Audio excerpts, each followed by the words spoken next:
palavra se fez carne, entre nós ela acampou. Todo aquele que a acolheu, de Deus Filho se tornou.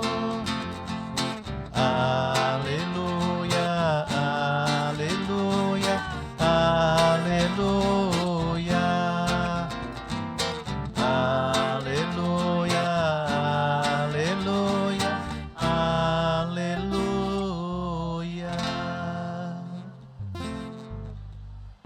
O Senhor esteja convosco. Ele está no meio de nós. Proclamação do Evangelho de Jesus Cristo segundo João. Glória a vós, Senhor.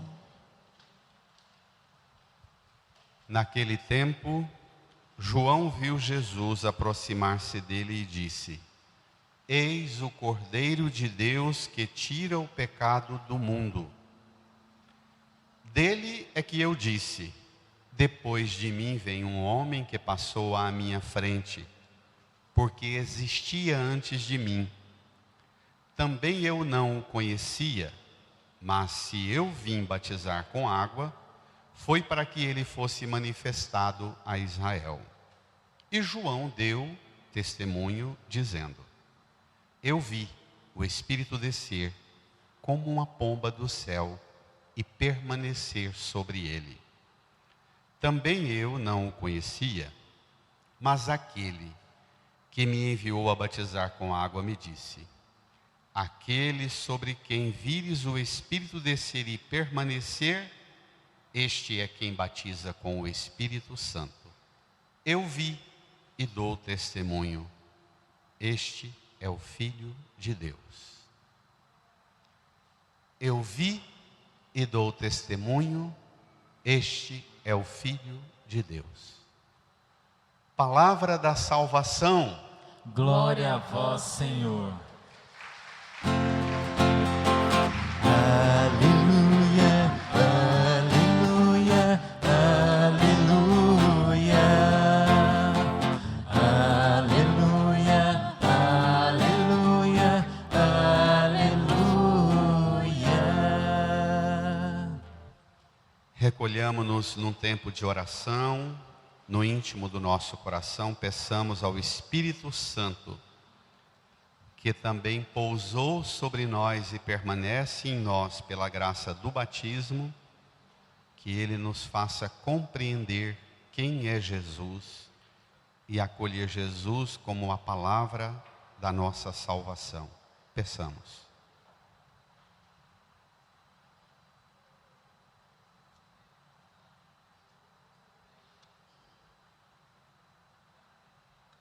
Amém. Irmãs e irmãos, caminhamos com Jesus. Domingo passado despedimos do presépio com os magos. Dessa semana, de domingo para cá, passaram-se 30 anos e hoje estamos um dia depois do batismo de Jesus no Evangelho de João. Tome lá no seu folheto, número 9. Evangelho de João, capítulo 1, versos 29 a 34. João Batista batizou Jesus e no dia seguinte ele está pregando, como pregador que era também, pregava e batizava, e aparece Jesus que ontem foi batizado. E João conta para nós quem foi que contou para ele quem é Jesus. Vou te fazer um desafio enorme. Quem conta para você quem é Jesus? Qual é sua fonte? João Batista vai dizer que a fonte dele é o Divino Pai Eterno e o Espírito Santo e o próprio Jesus. A experiência de João Batista é saber quem é Deus relacionando-se com o próprio Deus, com o Pai, o Filho e o Espírito Santo. Não é qualquer fontinha de WhatsApp, de mensagenzinha idiota dos grupos que manda tudo quanto é porcaria para você, não. Respeita essa fonte e melhora a sua fonte. Amém? Vamos à fonte? Vem comigo. Como melhorar suas fontes? Naquele tempo, João viu Jesus aproximar-se dele. Jesus aproxima de João e João já sabe quem é. Jesus aproxima-se de você e você também já sabe quem é. Você, na sua fé, vê Jesus se aproximar de você. Ele é um próximo a você. Você experimenta proximidade de Jesus em sua vida. João não sabe apenas externamente quem é Jesus, mas internamente, dos lábios de João sai aquilo que domingo que vem, Jesus mesmo vai começar a pregar o evangelho nas margens do mar da Galileia. No final da pregação ele começa a chamar os apóstolos e funda a igreja. Então aquilo que sai dos lábios de João, sai dos lábios de Deus e deve ser o conteúdo da pregação da igreja. Não deve haver diferença entre o que João Batista fala, o que o próprio Deus fala sobre Jesus e o que a igreja fala sobre Jesus. Jesus não é uma ideia de uma ideologia. Ele é revelado. Preste atenção na apresentação que João Batista nos faz e que todos os dias, em todos os altares, em todas as eucaristias celebradas, o sacerdote, depois da consagração e de todo o mistério, também ajoelha e diz: eis, eis. Vamos ler?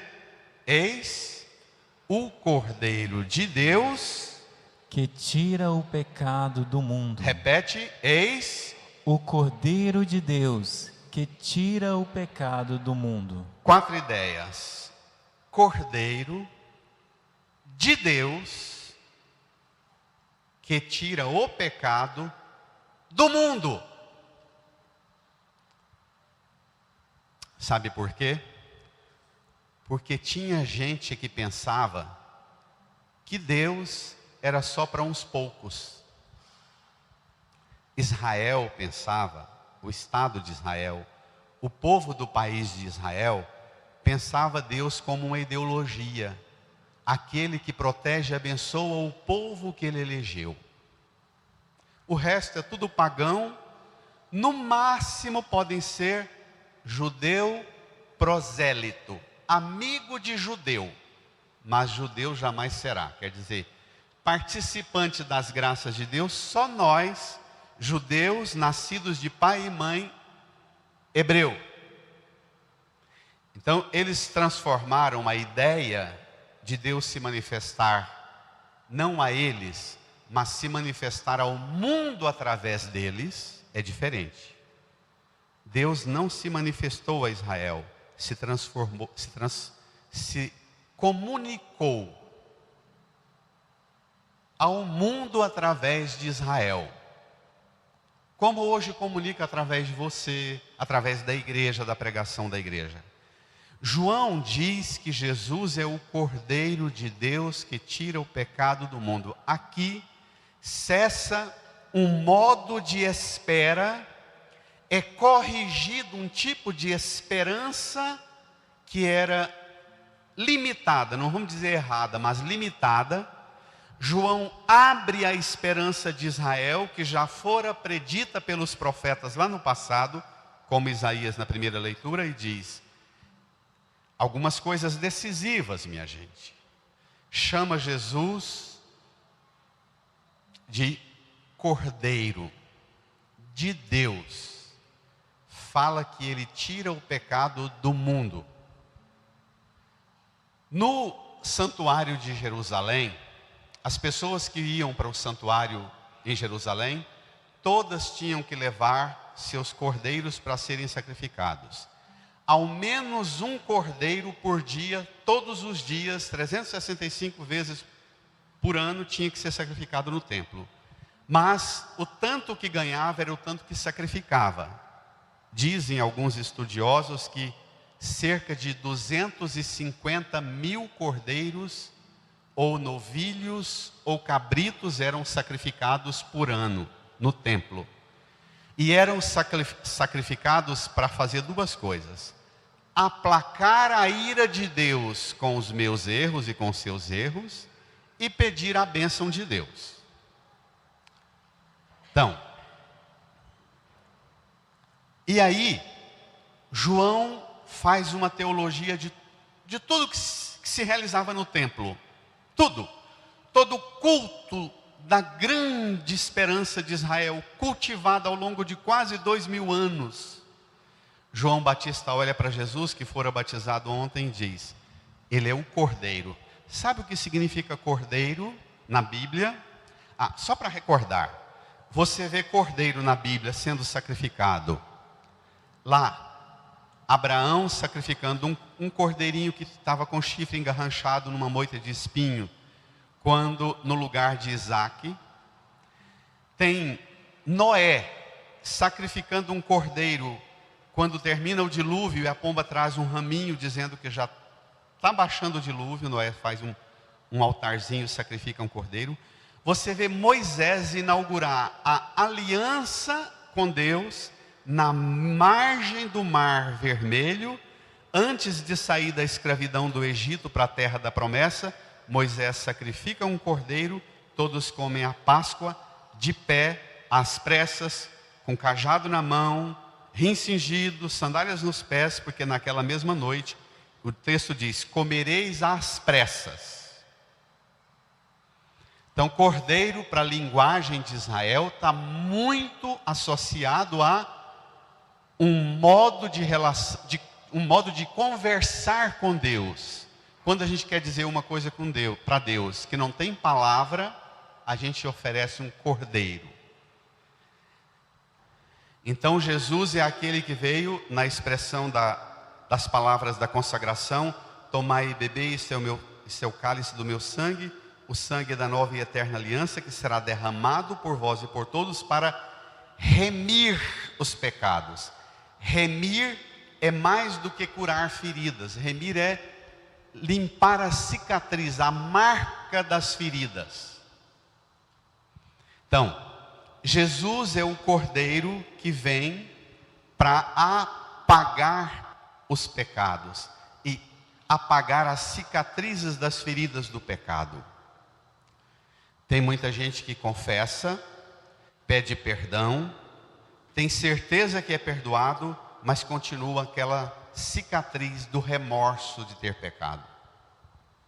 Ou a remissão dos pecados liberta você também daquela marca sofrida do remorso e te põe agradecido pelo perdão. O problema é que nós perdemos a noção de pecado.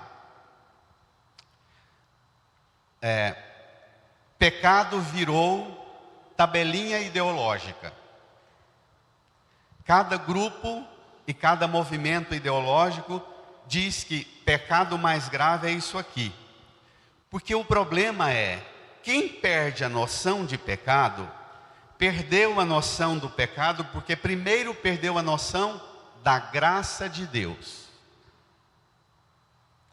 Bento XVI diz que tem gente que quer se libertar do pecado, sabe do quanto o pecado é perigoso, faz mal, e começa a estudar sobre o pecado e o mal e a potência do mal e o inferno e o diabo, e lê livros sobre o diabo, como é que o diabo age, como é que o demônio é, como é que o inferno funciona. Bento XVI diz que a gente não entende o mal estudando o mal e ficando pavoroso com o mal. A gente estuda a graça de Deus, mergulha na graça e vai percebendo o que é o mal.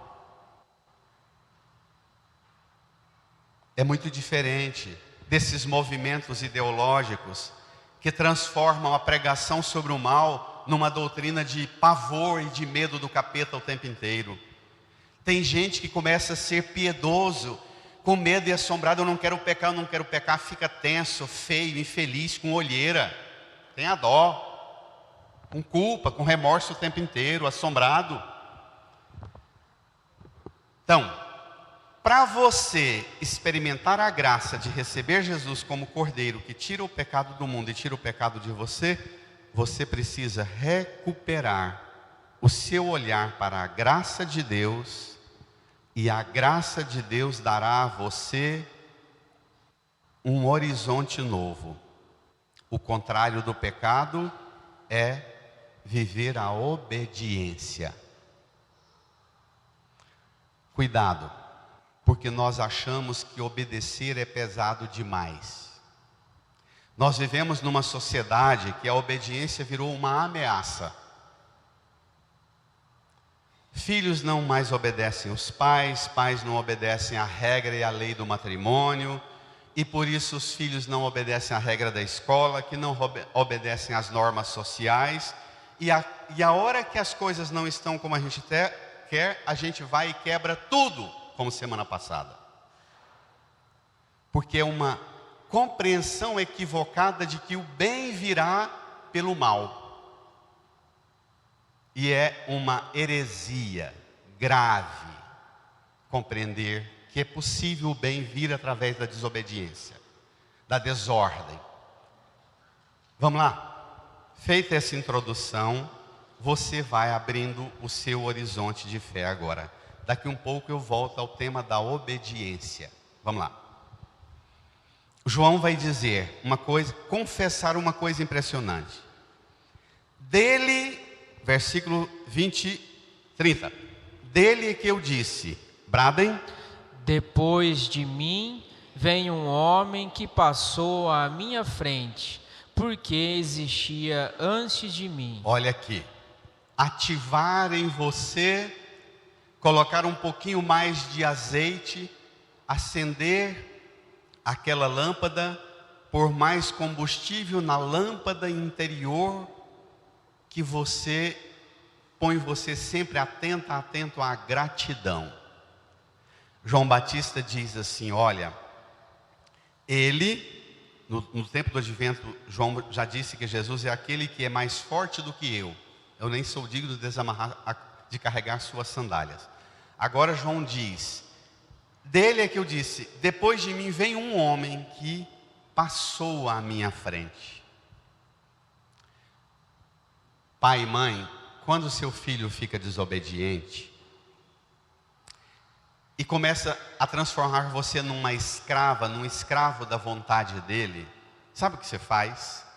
Você reda você do centro, empurra o bichinho para lá, diz para ele, vamos pôr Jesus no centro, e olha, depois de mim veio um que passou à minha frente, filhinho, filhinha, que passou à minha frente, e olha o que ele fez por mim.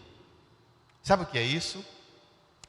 É aquele hábito espiritual que você tem todos os dias de olhar para trás e recordar dos seus antepassados e dizer, Senhor, obrigado por tudo aquilo que meus antepassados, aqueles que vieram antes de mim e sofreram e se dedicaram e se empenharam para que eu fosse uma pessoa que eu sou hoje. Eu sou fruto do esforço generoso de muita gente no passado. É a hora agradecida. Isso aqui não é culto aos antepassados, mas é um culto a Deus agradecendo pela bênção que você herda dos seus antepassados. Para o judeu do Antigo Testamento, essa recordação para as gerações mais novas é tão importante que na noite da Páscoa, os judeus servem 2 pratos. Serve ervas amargas, bonitas, verdes, e põe a criançada para comer erva amarga e dizer, presta atenção, a liberdade que vocês têm hoje para fazer o que vocês querem hoje é fruto da amargura de muitos no passado. Então não use mal essa liberdade sua não, porque essa liberdade sua, ela é fruto do sofrimento de muitos que lutaram por você. Depois de comer a erva amarga, oferece o harosset, que é maçã socada com canela e mel, que parece barro, aquela massa que eles amassaram para construir os grandes impérios do Egito, as construções faraônicas do Egito, como escravos. É uma massa feia, mas maçã, mel e erva, a meninada está com a boca gasturenta de comer erva amarga. Aí você dá aquela massa estranha e pensa, vai ser ruim demais. Aí você dá, é doce e saboroso demais na boca. É para dizer, os seus antepassados trabalharam como escravo enfrentaram amarguras, para que você tenha a bênção, a liberdade, a saúde, o vigor, o nome, o sobrenome que você tem. Olhe para o seu passado, olhe para o passado da sua família, dos seus antepassados, e olhe para o passado também e veja Jesus lá 2000 anos atrás, e todos os seus antepassados com Jesus, e tudo que eles sofreram por você, e dê uma grande salva de palma para eles. Uhul! Brada!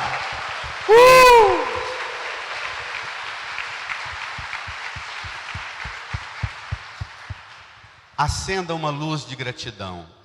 Depois de mim,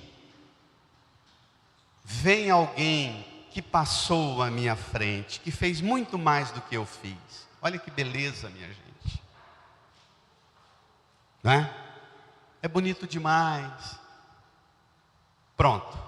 Convidado a olhar para o horizonte, mas com cenas extraordinárias do passado, agora João vai confessar. Vamos lá? A fonte dele.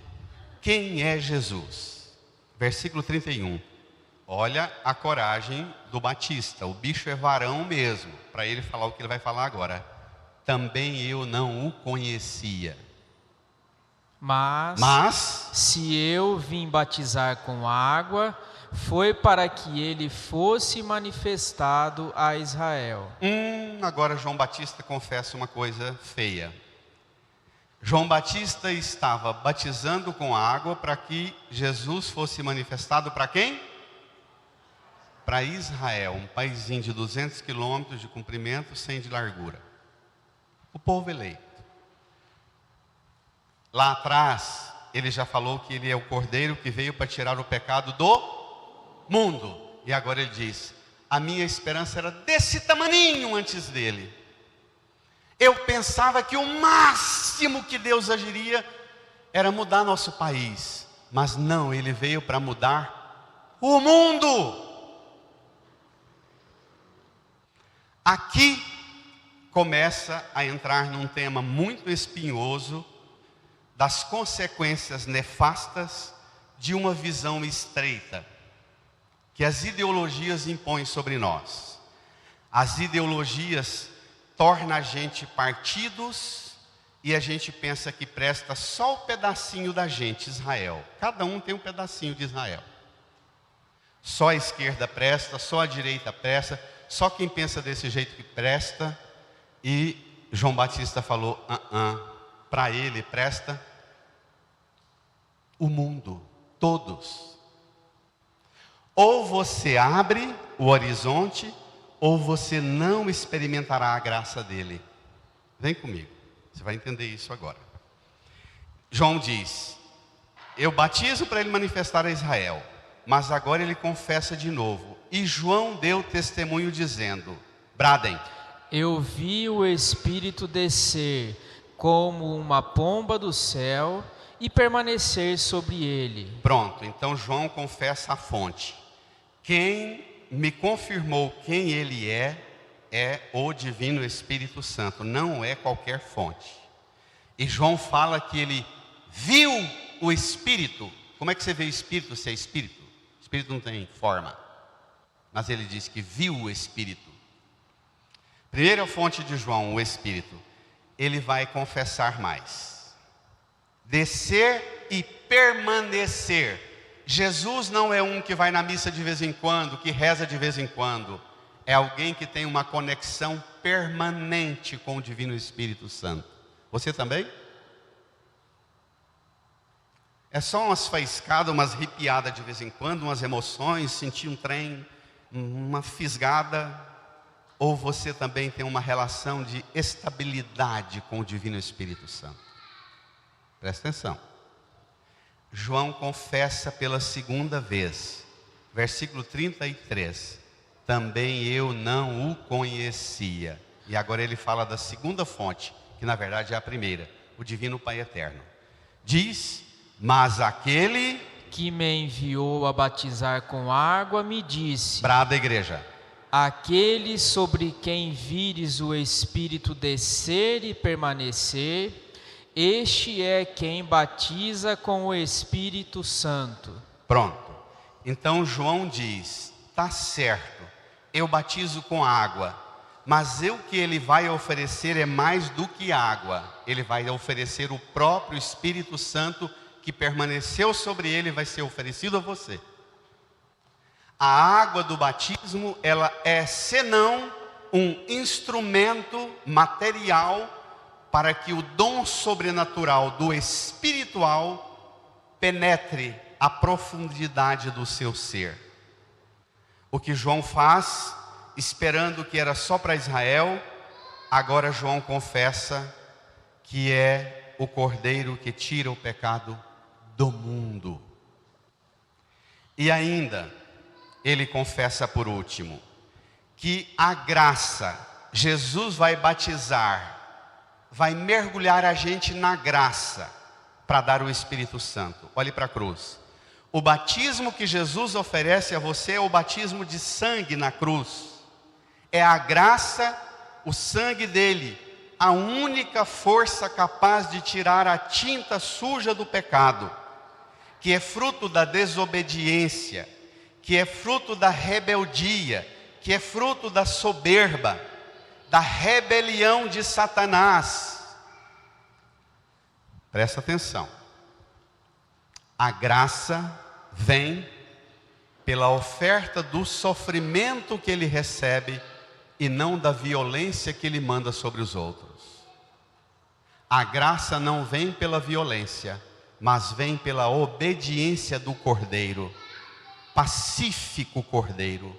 A graça vem pela capacidade generosa que Jesus tem de perceber que o que ele vem oferecer para nós não é uma nova ordem, não é o sistema da lei que uma ideologia ou outra pensa. Ele vem trazer para nós uma ordem absolutamente diferente das ideologias. Ele vem oferecer para nós o reino de Deus. Hoje nós temos medo da palavra obediência, repito, porque a gente pensa que obedecer é fazer sofrer. Esse é o conceito que tem. Os pais têm medo de serem firmes com os filhos, e às vezes os avós têm mais medo ainda, porque acham que quer fazer o netinho sofrer, porque entende que educar a criança, o menino ou a menina para obedecer é fazê-lo sofrer. Isso é fruto da compreensão mais equivocada. Falta a Bíblia inteira em quem pensa assim. Porque a obediência, sabe o que significa a obediência? O Salmo tem uma expressão belíssima. Pega o Salmo. O que é obedecer, papai, mamãe, vovô, vovó? Obedecer é assim. Segunda estrofe diz assim: sacrifício e oblação não quisestes, mas abriste, Senhor, meus ouvidos para escutar. Não pedistes ofertas nem vítimas, holocaustos por nossos pecados. E então eu vos disse: eis que venho, sobre mim está escrito no livro. Leia. Com prazer faço a vossa vontade, guarda em meu coração vossa lei. Olha só, a pessoa que obedece, ela obedece fazendo a vontade com prazer. Sabe por quê?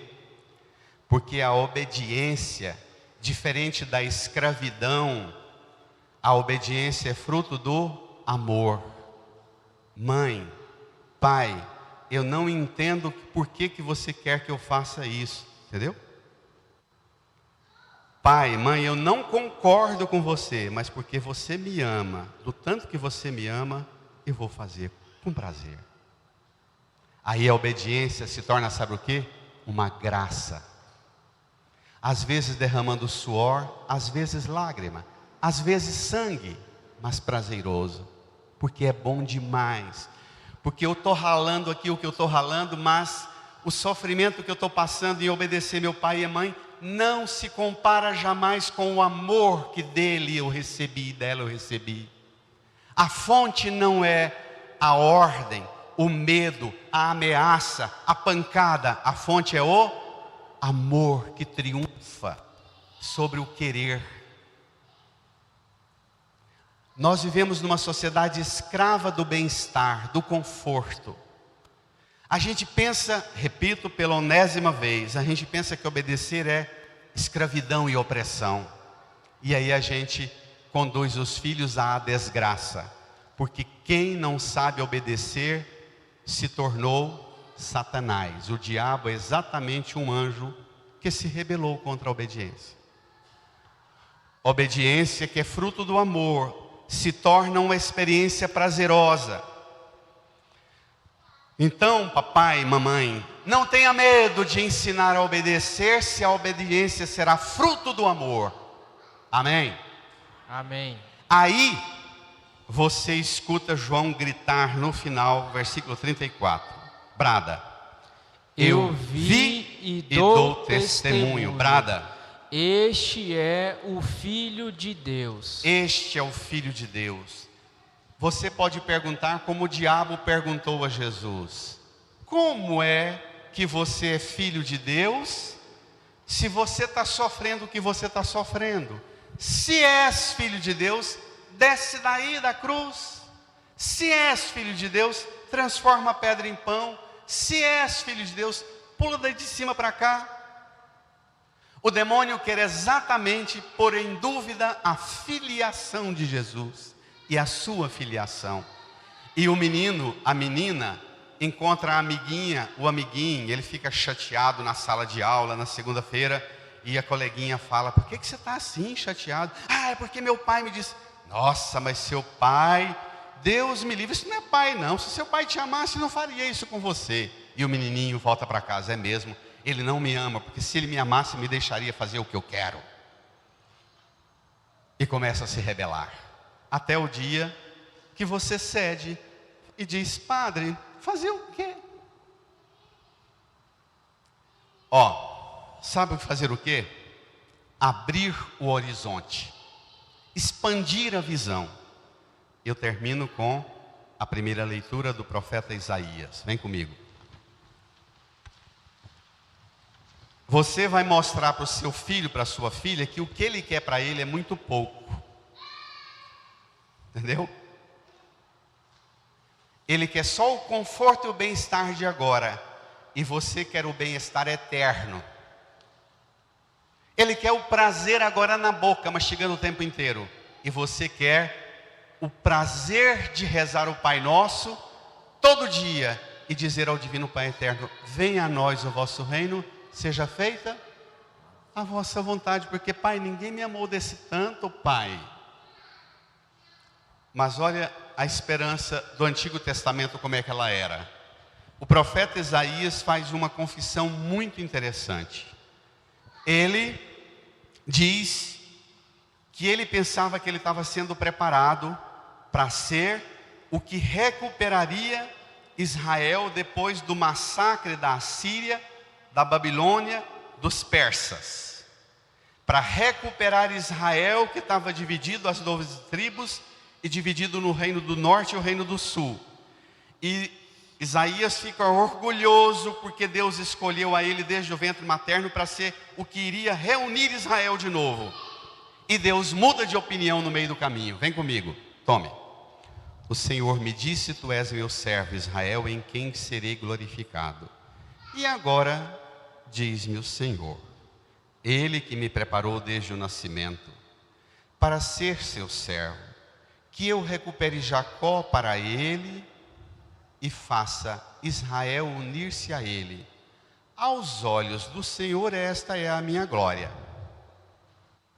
Trabalhar para Israel só um paizinho de 200 quilômetros por 100 quilômetros.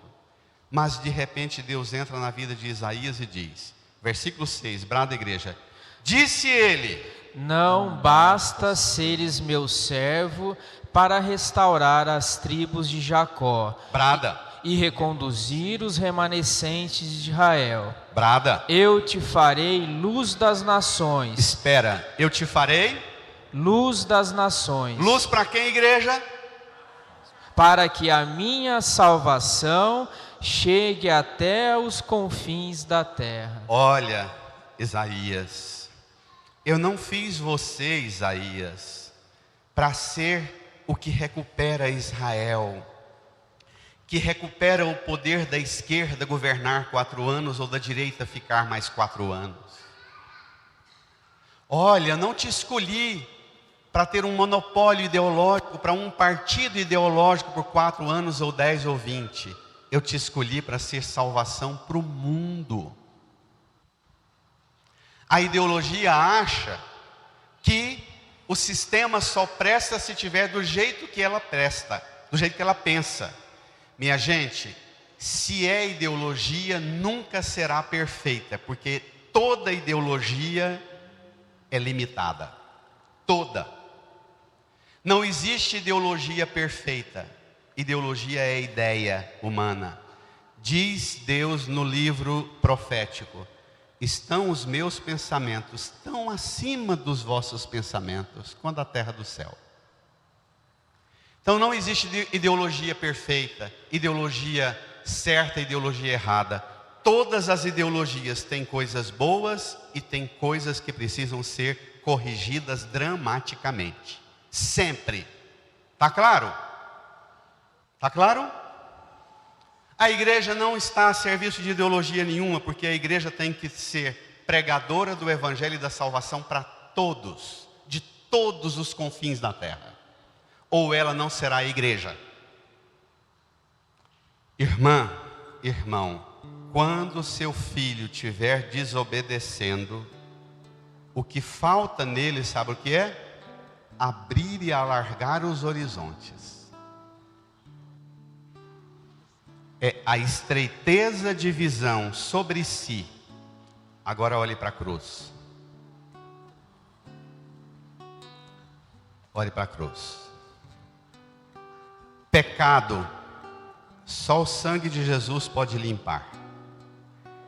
Jesus veio para resgatar você do pecado e recuperar e conduzir você a uma reconciliação profunda. Primeiro, você reconciliar com você mesma, com você mesmo, com seu corpo, com seus sentimentos, acolher quem você é, amar e respeitar o que você é, a história que você traz. Primeiro. Segundo, você só de verdade experimenta o amor de Jesus se esse amor conduz você à reconciliação com todas as pessoas, de todas as ideias e ideologias, inclusive sem ideologia nenhuma.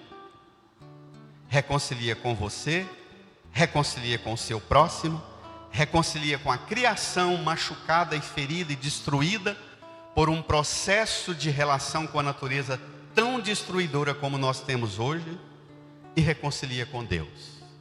Jesus oferece uma reconciliação completa.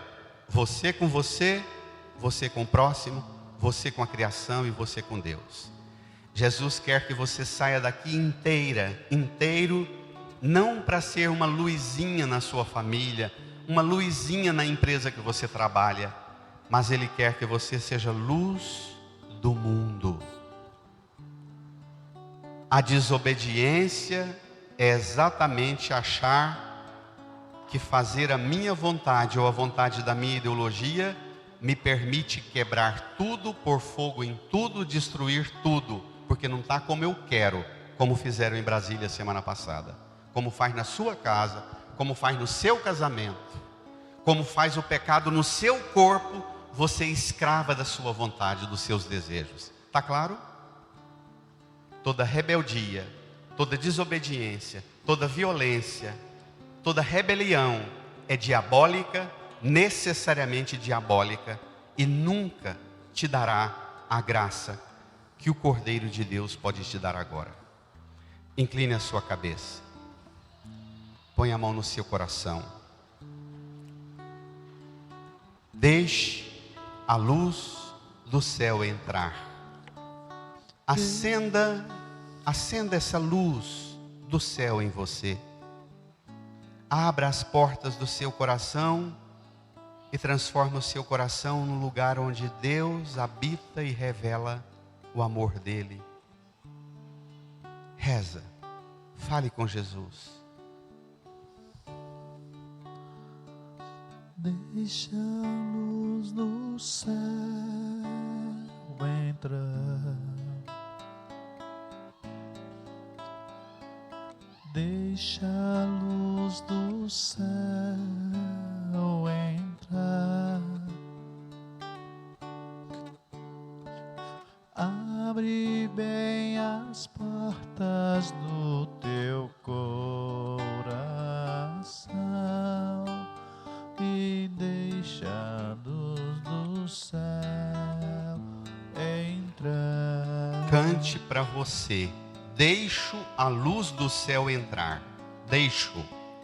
Deixo a luz do céu entrar. Deixo a luz do céu entrar.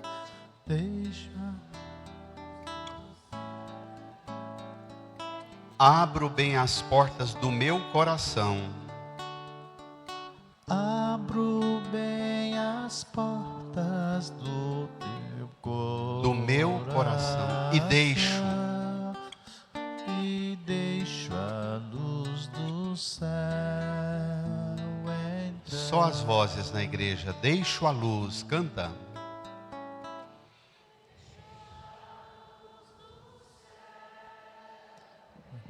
Deixo a luz do céu entrar. Deixo a luz do céu entrar. Abro bem as portas. Abro bem as portas do meu coração e deixo a luz do céu. Fique de pé, deixa o folheto no banco, levanta as mãos para o céu e canta para o mundo. Deixa a luz do céu para todos os povos, para o confim da terra. Deixa para todas as ideologias. Brada, igreja, canta para o mundo abrir-se para Deus. Deixa.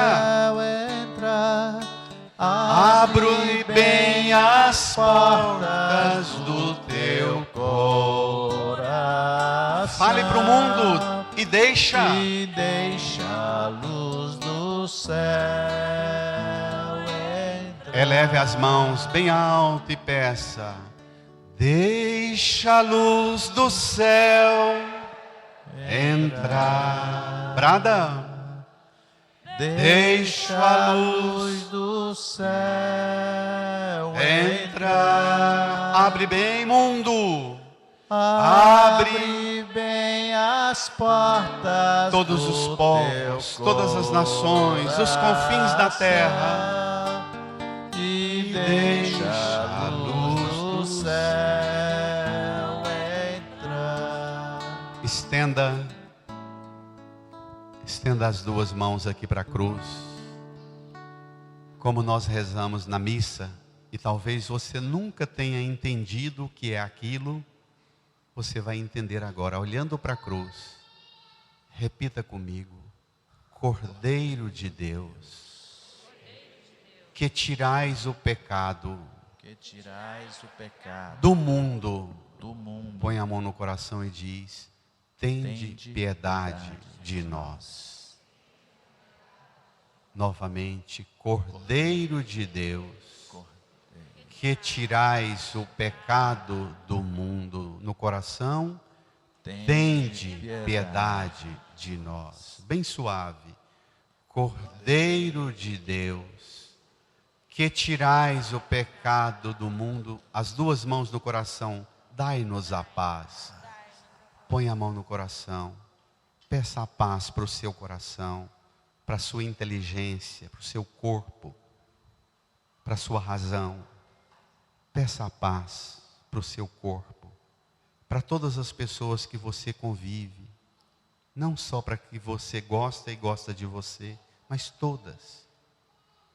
Para todas as ideologias, todos os que pensam diferente de você, peça a paz. Para quem não te ama, para quem não ama você, peça a paz.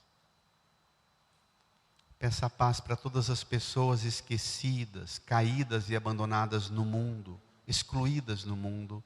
Peça a paz. Peça a paz para a criação. Imagine as cenas de destruição da natureza machucada e ferida. Peça a paz para toda a criação de Deus. Peça a paz do céu para vir ao mundo. Deixo a luz do céu entrar. Deixo a luz do céu entrar. Abro bem as portas do meu coração e deixo a luz do céu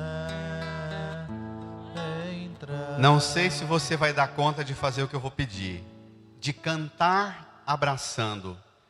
No abraço dizer para quem está do seu lado, cantando, deixa a luz do céu, deseja a paz. Deixa a luz do céu entrar. Deixa a luz do céu entrar. Abre bem as portas do teu coração.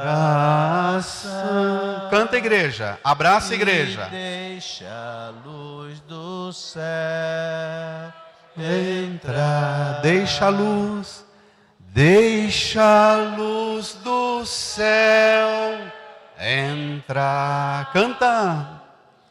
Deixa a luz do céu entrar. Abre bem as portas do teu coração e deixa a luz do céu entrar. para o Cordeiro que trouxe essa paz uma salva de palmas grandiosa.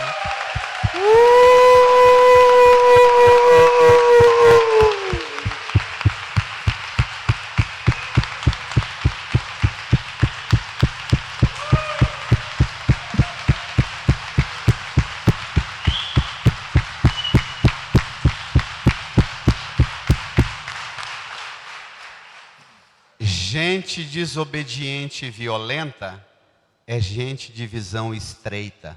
Abre a visão, a paz vem para todos.